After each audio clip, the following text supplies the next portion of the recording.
Welcome, everybody, to the American Space Museum. I'm Marquette. We're so glad you're with us to stay curious. Got some space history today with this space capsule that landed 50 years ago, the last, well, next to the last, correct myself there, Apollo piece of command module and service module hardware. That's the command module. Where is it? Well, stick tuned here. I'll tell you here in a few minutes as we uh, look at this beautiful model, couple spacesuits, all right. And we're celebrating 50 years of the final mission at Skylab. 84 days set a record with 3 astronauts. Only one is with us today. So, to tease you a little bit, stay tuned for that. Marty Winkle is on our board here, our Streamlabs board. Marty, we got a spaceship coming back from Earth tomorrow morning, 8:30, is splashdown time off the Daytona coast, correct? Yeah, last I heard, it was still Daytona. Good, yeah.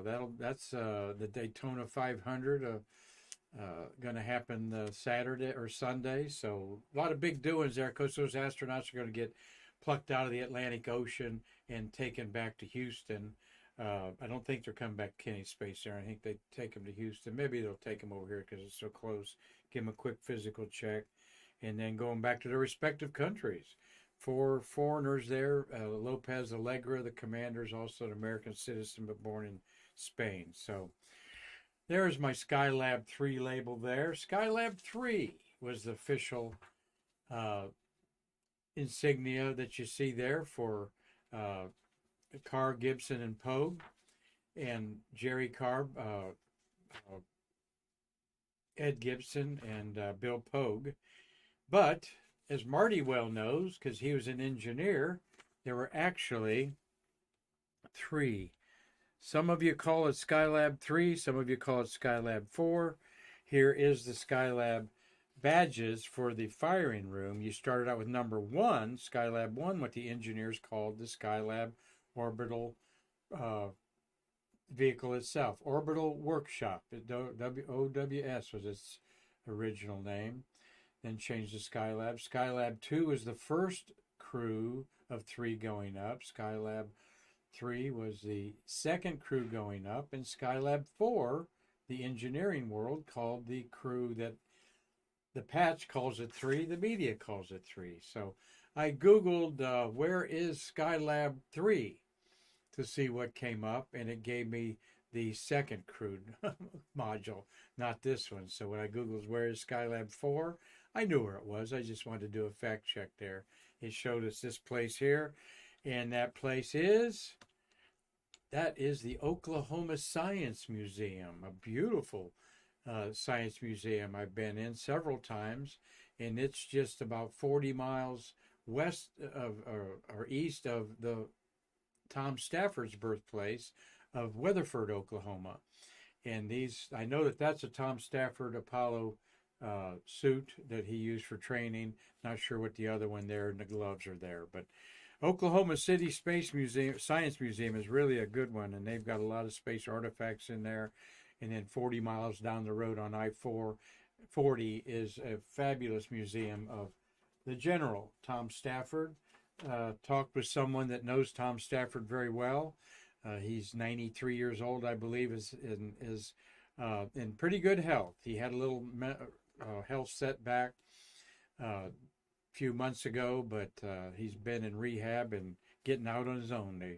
With some friends, of course, I was told. So General Stafford, hang in there. I believe he's 93 years old.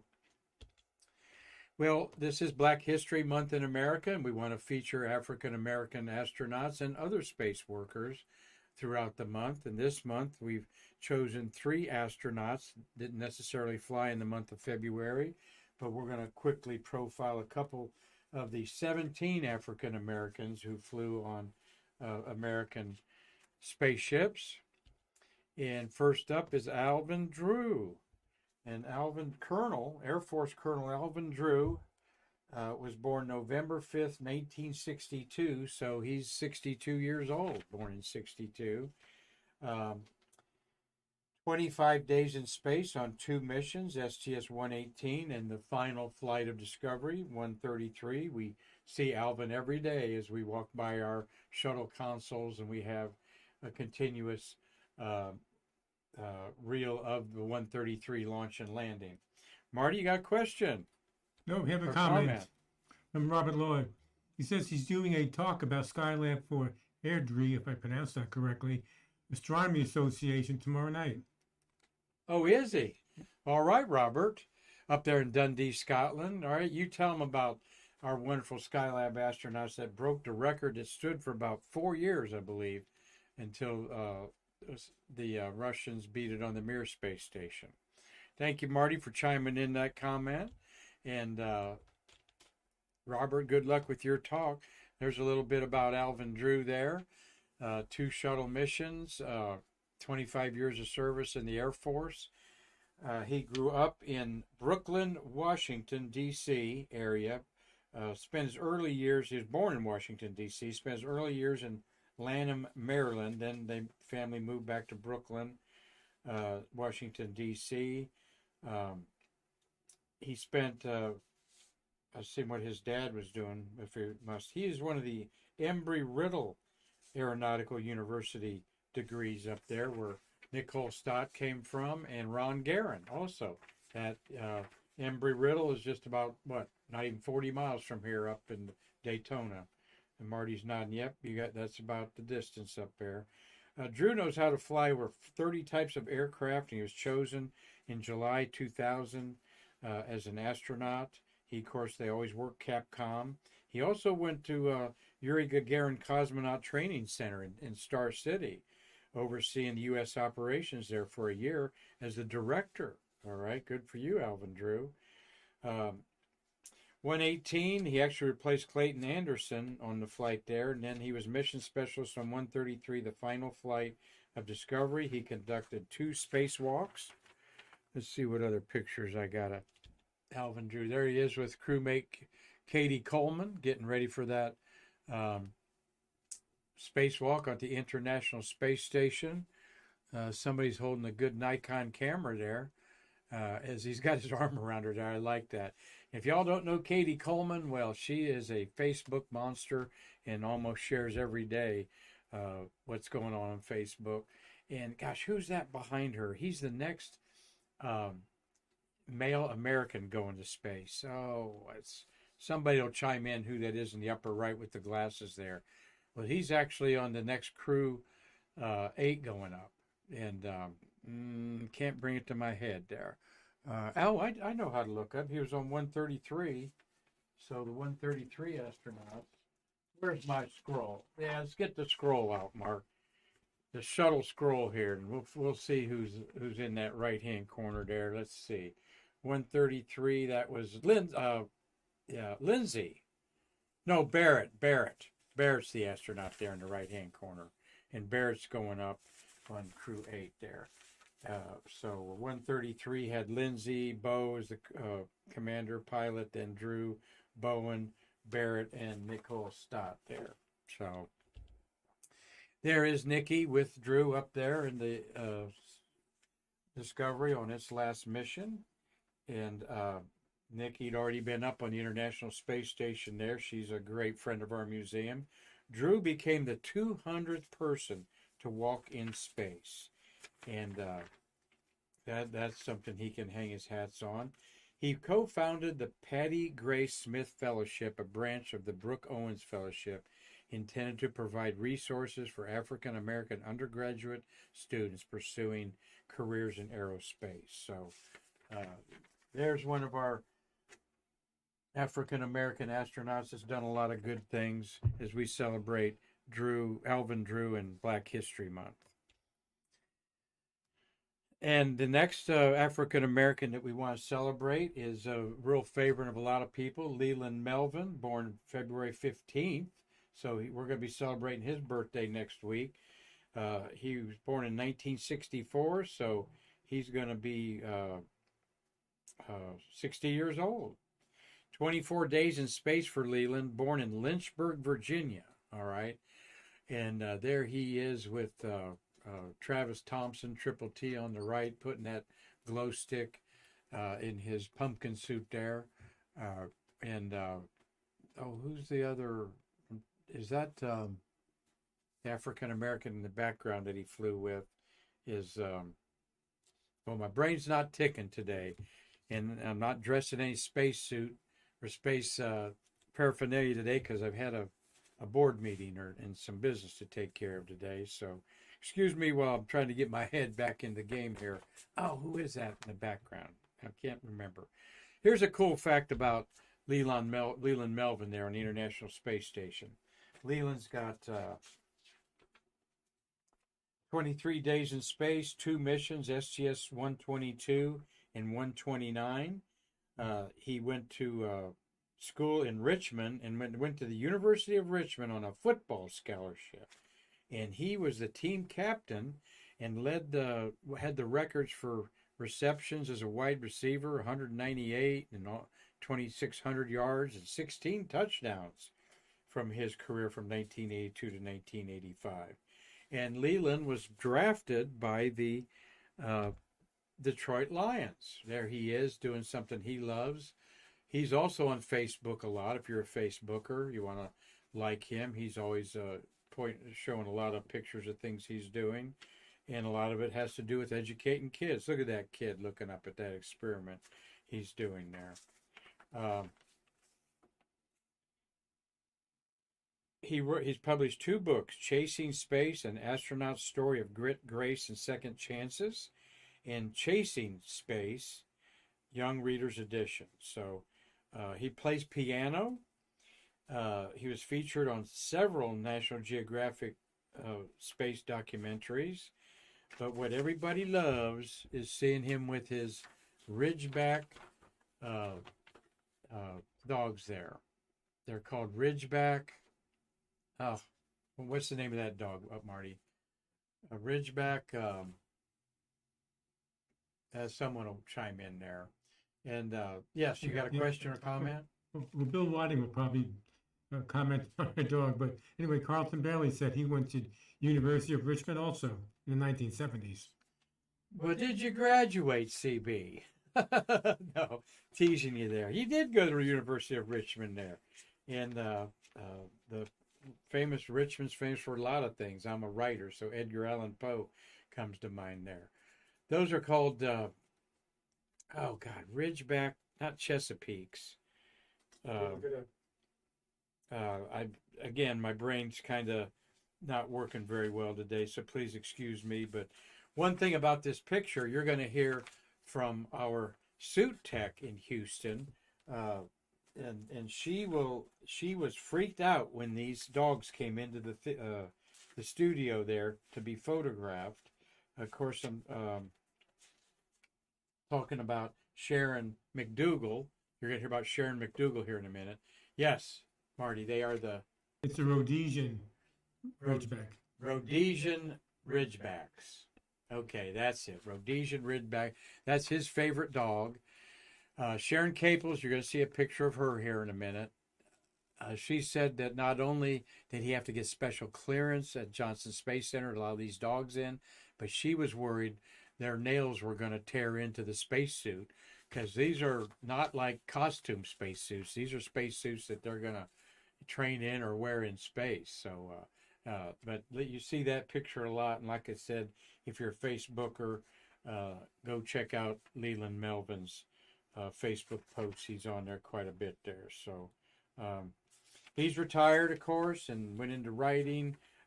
He gives STEAM lectures wherever people have him, and talks as well about his football career and being cut.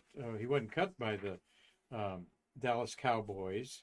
Dallas Cowboys is who he tried out for and was drafted by, but he pulled his hamstring a second time, and that ended his professional football career. And the astronaut corps benefited by that, Leland Melvin, for sure. Appropriate we talk about that here on Super Bowl week. Well, another Black history astronaut that we wanted to feature is certainly an overachiever and the pride of Columbia, South Carolina, and that is Charles Frank Bolden Jr., born August 19th, 1946 in Columbia, South Carolina, a major general in the Marines. This picture is him as the NASA administrator during the Obama administration. We'll see some other, here's another picture of him in the commander's seat. A Vietnam veteran, he became an astronaut in 1981, piloting 2 early shuttle missions, 61C and 31, and then he was commander of 45 and 60. 60 was flown in one of the shuttles this month of February. President Barack Obama announced the nomination of Bolden as NASA administrator, the first African American to head the agency on a permanent basis. Fred Gregory was the temporary administrator for a little bit while. He did that for 2017, helping transform Kennedy Space Center into the private entrepreneurial cooperative with the government that was witnessed last night by all of you. Woke up by the launch. Maybe your dogs bark, but they launched that oceanographic satellite after 1 o'clock in the morning. Marty, I didn't hear a doggone thing. I'll tell you that. I didn't hear any dogs barking or a doggone thing. Mark, I heard it. I mean, I was asleep. It woke me up. It was quite loud. Well, I'm about 19 miles away from the pad. You're about 10 or 12 where you live. And Gary Allgaier being a docent today, and you all know Gary. Gary said it was quite loud too, and sustained a long time. And the first stage came back, and that big boom was big. The double boom he said was big too. Some people got up in the morning from these noisy rockets they're launching all the time here on the Space Coast. We love it, but boy, isn't it a luxury that I can miss one and not feel guilty about it? I count how many rocket launches now that I see every year by counting the ones that I missed, Marty, and subtracting it from the total. Of course, Marty's seen hundreds and hundreds and hundreds of them, but that really woke you up, huh? Interesting. All right. Well, what else we got to say about Charlie Bolden here? Let me put that picture up there, Charlie. Marty, you ever been around Charlie in any personal setting? I never have been. No, not at all. He seems like he'd be a lot of fun to be around. Of course, you got to be very doggone serious to be a commander of a space shuttle. Of course, he went to Paxton River Naval Air Station in Maryland. Knows how to fly about anything that has wings on it. Again, went in the Marine Corps, URA. He was a support of the Operation Desert Thunder in Kuwait. That's interesting. He was actually, Bolden became an astronaut in 1981. He was one of several astronauts recruited by Nichelle Nichols as part of NASA's effort to increase the number of minority and female astronauts. Now, is that Nichelle Nichols? Is that Uhura in Star Trek world? Like you would know, right, Marty? Me too. Okay. Someone will tell us that that's her, Nichelle Nichols. I think that's her. Yeah, remember this. I remember the story. Someone said it was her. Okay. I forget who that was. Yeah. Probably Jessica. Well, I think he was a good administrator of NASA. That was a tough time. The Constellation program was like scrapped at that time. The idea was to create a spaceport that companies would be attracted to, and now you've got 20 companies maybe vying for launch pad space to launch their rockets once they're ready to go. One of them's our hometown rocket company, Via Space. There's another picture of Charlie getting suited up there, and that pretty lady with him, helping him there, is Sharon Caples McDougal, who bills herself as a modern-day hidden figure. And let's talk about Sharon a little bit. There she is with, I think that's with Charlie again, suiting him up on one of his missions. She was born in Moss Point, Mississippi, and she was the NASA spacesuit tech at Johnson Space Center in Houston. And she comes by way of this, of working for Boeing Aerospace Operations, where she was the flight equipment processing team member for their escape system. So she's very familiar with spacesuits, and she was promoted to chief, crew chief, making her the first female and first African American crew chief in the uh, Space Shuttle Crew Escape Equipment Department. All right, and when 1998, when United Space Alliance absorbed Boeing aerospace operations contract, she uh, took over the position of putting astronauts and basically seeing how they could fit. She did a lot of sewing on the suits to fit, and then she has written a book.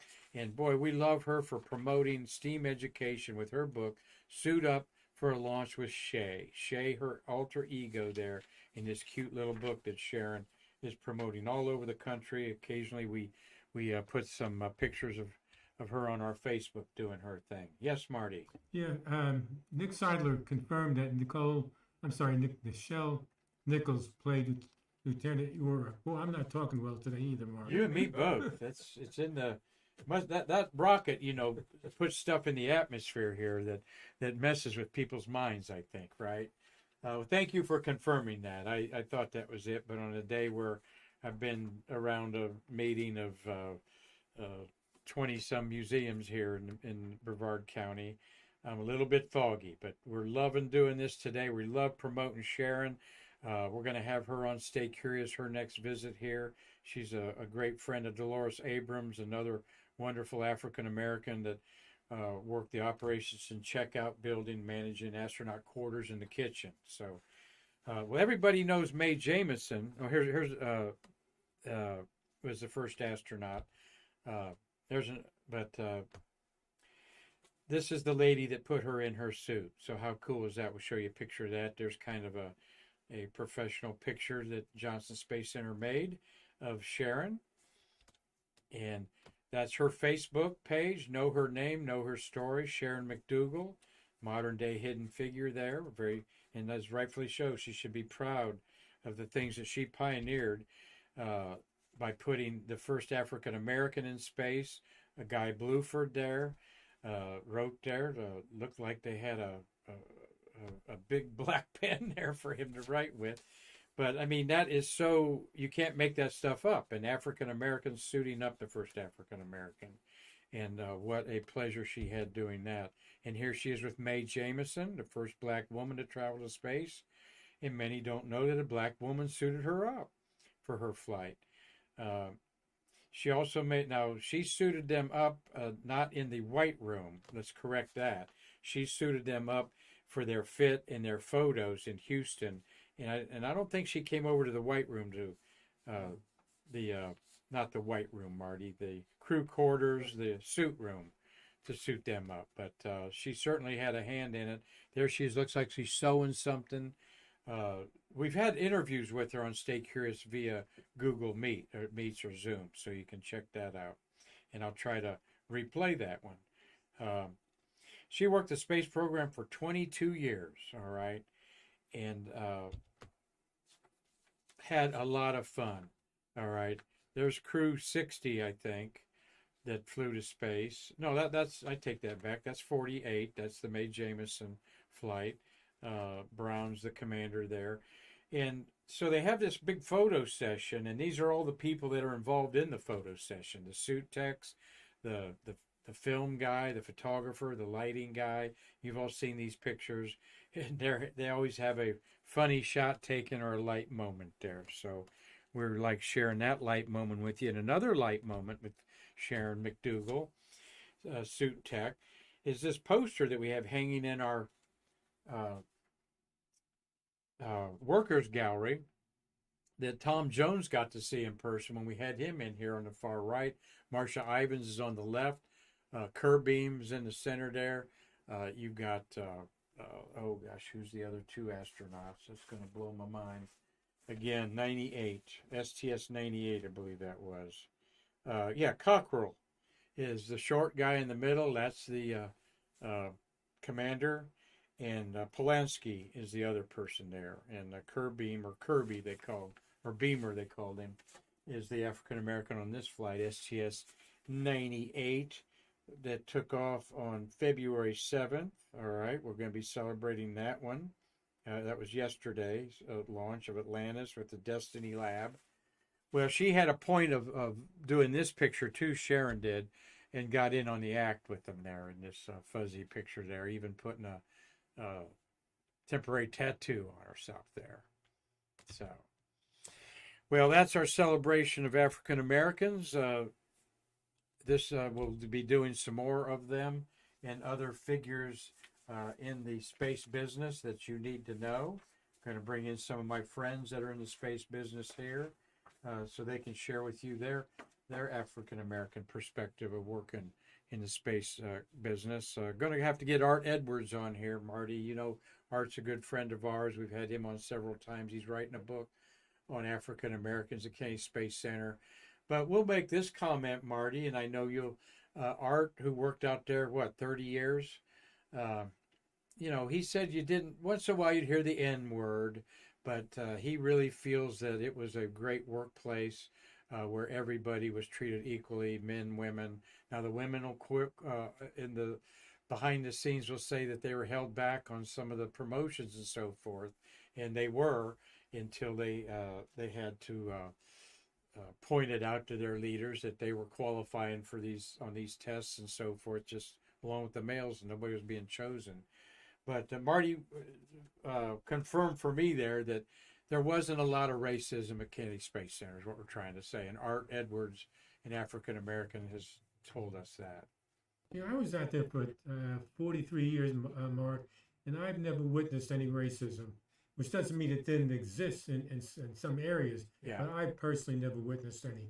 Yeah, good. Yeah, like Art said, you know, there was no N word and all that sort of stuff going on. So, and we love that because NASA has set an example for the whole world of how to get along, not only on Earth with their diversity. Definitely, NASA is one of the first organizations in America to get behind diversity, and they've set the example at the International Space Station, which should be given the Nobel Peace Prize for how 30-some countries of all races, creeds, and colors have gotten along and survived for 22 years orbiting the Earth.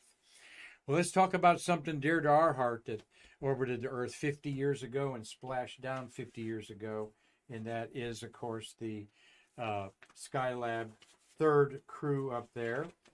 Let me get my notes on that. The longest space flight up to that time ended on February 8th, 1974, when Skylab 4 astronauts Gerald Carr, Ed Gibson, and William Pogue splashed down the Pacific Ocean after an 84-day mission aboard Skylab, America's first space station. Let's set that up a little bit with this beautiful photograph by Tom Usiak of the Saturn 1B with the crew or the command module and service module on top of it that was going to space. Another awesome shot by Tommy of that Saturn 1B being fueled on its what we call the milk stool. Okay, they had to raise up the whole rocket to meet the gantry fit connections that were up there for the Saturn 1B and the spacecraft itself.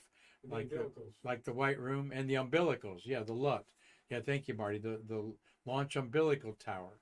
So they couldn't cut it and bring it down to that size because below that would be the Saturn V rocket stage itself there. So kind of ingenious. I can't believe they could make a stool that would hold all that weight, Marty. Really, it's just incredible. But Tom Usiak, shout out to you in Lancaster, Pennsylvania. For that beautiful shot in space history. There's the launch that Tommy took 50 years ago. All right. And beautiful shot on film. And there is the crew. Jerry Carr on the left, Ed Gibson in the middle, and Bill Pogue on the right.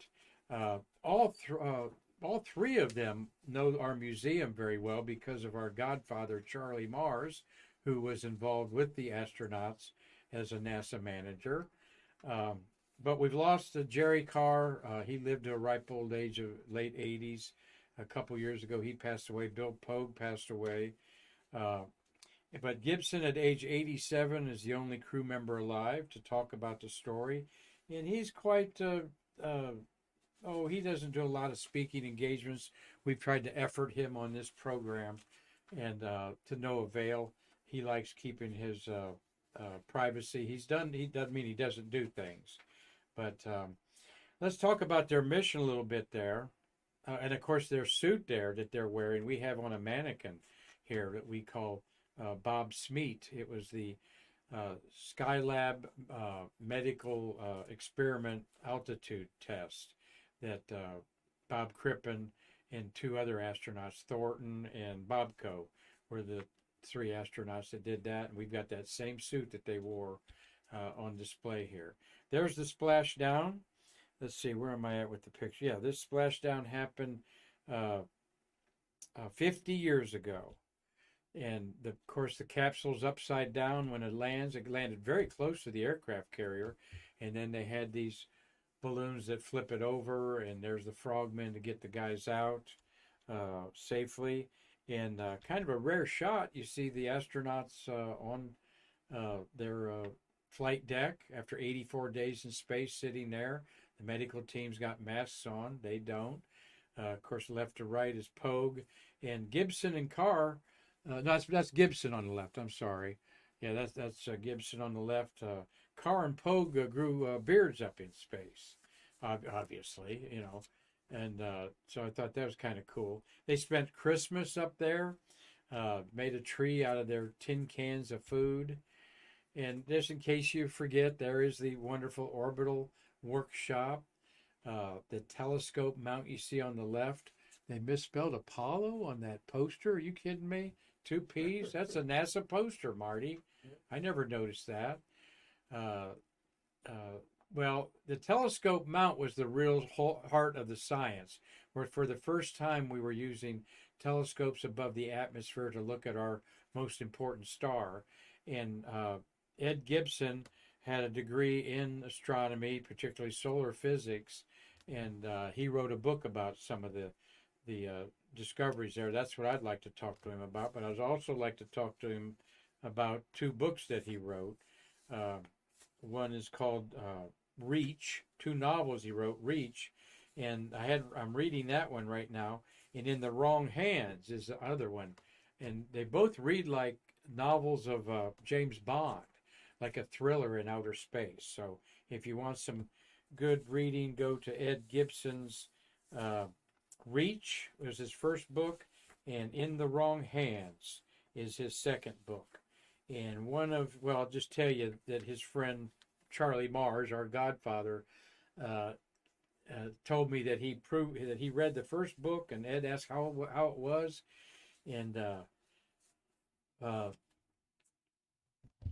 Charlie Mars, our godfather, the museum's reply was, "Well, Ed, I had to wade through a lot of horse crap to get to the horses." And that was his way of saying, Ed is very detailed in taking you to space, and it's like you're looking around and he's talking about everything that you're seeing. I really found his prose quite remarkable of talking about space. Well, the crew, here is their command module attached to the Skylab. It had a white coating on the command module. The service module looks pretty much like the ones that orbited the moon. And because this wasn't rotated around for heat distribution, they painted the capsule white. Now, the heat distribution on the service module is dispersed by radiators and the reflection off the metal there. The crew had a busy biomedical research time, of course. You're going to be in space for 84 days, find out how it affects the body. There's the astronauts in the cavernous. I mean, they took a Saturn 1B that launched them up there and basically gutted it and created this lab inside of it. There you see a spacesuit, a couple of the astronauts there at the end of it there. Earth observations were big, of course. Solar observations were paramount. And during the third and final month in space, they wrapped up their experimental work, and Karan Gibson completed the fourth and final EVA of the mission on February 3rd with a 5-hour, 15-minute spacewalk to retrieve the last film canisters. It was the last American spacewalk for 9 years, okay, until so think about that. All that training and so forth, and then you don't do it for 9 years. I was thinking there, yes, film. I was looking for film. Looking for my film can here. To get the data from this solar telescope, it is recorded on film, all right? And film is long rolls of plastic with sensitive silver halide on it. And to get that data, they had to risk their lives and go out and do a spacewalk. Now, that might sound real crazy to us here, quarter of the way through the 21st century, but no, that's how things were done. The Apollo astronauts the last three had to do an EVA to get this film out from the science photography packages as they orbited the moon. So risking your life to get your data is exactly what they were doing. There they are. There's Jerry Carr and Bill Pogue sporting their beards there. We miss them. Good guys. All of them very involved. Bill Pogue did a lot of things for us in our early auctions. Jerry Carr, we have some of his hardware, like his bubble helmet that was a fit check helmet in our Skylab case here in the American Space Museum. And while they were up there, while Space Crew 1 was up there, the first crew after Demo 1, the SpaceX crew that go up there after the first test, they talked to Ed Gibson on the anniversary up there, and that was pretty cool. They talked to Ed Gibson on a laptop and had contrasting there the two launches. Their launches were about 47 years apart there. It looks like 2020. So that was a moment in NASA history that they're very proud of. So where is the command capsule of Skylab? There it is at the Smithsonian, where it was briefly on display, but a lot of stuff goes to the Smithsonian for refurbishment and for display. Marty, you got a question? Yeah, we have a question from Nick Seidler. Did they grow their beards on purpose to show that they were the can't read the last word. The longest people to be in space. Did they grow their beard? Did they grow their beard on purpose to show that they were the longest people to be in space? Oh, okay. Good point there. Thank you. Yeah. If you show pictures of them launching without the beard and then coming back, certainly would be impressionable there. That's good too. But we also know as a man, that's shaving every day. Marty's used to it. I'm not. My skin's too sensitive for that. So I've always kind of rocked facial hair. But what a mission. Very underestimated in 50 years later of how this was a bedrock for so much science that was then continued on the space shuttle and then in the International Space Station. The solar physics rewrote the books on all solar understanding of our star. Our sun is a star. In fact, it's not a very big star. It's kind of a small star. But to understand that, while they were up there, one of the largest coronal mass ejections or solar flares happened up there. You've all seen that picture of that monster flare, I believe. And before they landed, they played the song "Going Back to Houston," sung by Dean Martin. So I thought that was pretty cool. So Skylab 4, or Skylab 4, as the astronauts, as the engineers called it, or Skylab 3 as the public called it, also studied Comet Kohoutek, which was going to be the comet of the century that kind of fizzled out. 4 spacewalks, which was then a single Earth orbital mission record that stood until the space shuttle era. So we salute these men and Ed Gibson. Hope he's enjoying his favorite beverage on this 50th anniversary of his splashdown. Hadn't seen anything on social media or on internet or anything about it. I'll be looking for it later there. So, Marty, that is our show for today. Thank you all for watching. Do we have anything to clean up over there? Nope, we're good. Probably should have had a cup of coffee before this one, but just one of those days where we're happy to put a show together here, and kind of grateful that I had this show racked up a year ago, as we're entering our fourth anniversary will be just in about 6 weeks here on Stay Curious, and we're looking for our 1000th episode to happen. So this being Thursday, February 8th, 2024, Friday, we're going to reprise a recorded interview with astronaut Charlie Walker. Marty and I talked to Charlie Monday this week, and we mostly talked about the Association of Space Explorers. The only way you can join that group is to orbit the Earth one time. All right, we talked about the ASE and our good friends at the National Space Society. So you will not want to miss a great interview with a great guy, astronaut Charlie Walker, who's been to space 3 times. All right. Clyde Lewis, you're watching too. Thank you, Clyde. I didn't give a shout out to anybody, Marty. As I'm wrapping up here, to thank Cynthia Rossi, Carlton Bailey. Have a great talk tonight, Robert. Cliff Watson, Bill Whiting, Doug Forrest, Tom Usiak, and Nick Sedler. Thank you, Nick, for chiming in there. We know many of you are watching that don't sign in and are in the background. We certainly appreciate that. It's important that we get our numbers up to monetize this as much as we can. And we're doing good. We're always going up. And but to spread the word that Stay Curious, weekdays, Monday through Friday, is the only place you can get this kind of banter, this kind of news, and contributions from you, the watcher of our humble program here. So until tomorrow, when I want you all to tune in and watch a great astronaut, Charlie Walker, tell some of his tales, I'm Mark Marquette saying we can't wait to see you in our museum to bridge the space between us. Thank you.